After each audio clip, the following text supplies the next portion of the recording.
गडचिरोलीत ऑपरेशन अंतिम प्रहार यशस्वी।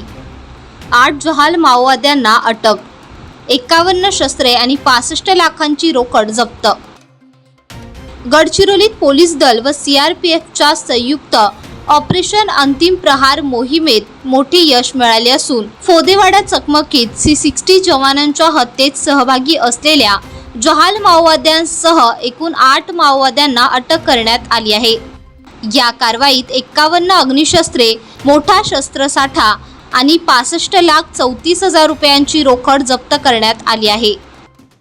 गडचिरोली पोलीस दल आणि CRPF एकत्र मिळून संयुक्ताने गेले 2 तारीख मे 2024 पासून कालपर्यंत एक मोठा अभियान, त्याचे नावे ऑपरेशन अंतिम प्रहार म्हणून एक शोध अभियान राबविले होते। त्या ऑपरेशनच्या दरम्यान 8 कट्टर माओवाद्यांना आपण अटक केलेली आहे।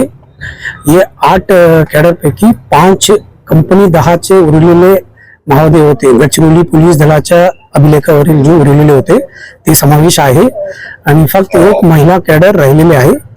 आणि आपल्या गोपनीय माहितीच्या अनुसार ती पण काल रोजी बिजापूर जिल्ह्यामध्ये आत्मसमर्पण केलेले आहे। तो एकत्रितपणे या अभियानाच्या यशामुळे गडचिरोली पोलीस दलाच्या रेकॉर्डवरील आज तारीखला एकही सशस्त्र माओवादी सक्रिय नाही। सगळ्या माओवाद्यांना संपुष्टात आणण्यामध्ये गडचिरोली पोलीस दलाला एक यश प्राप्त झालेले आहे।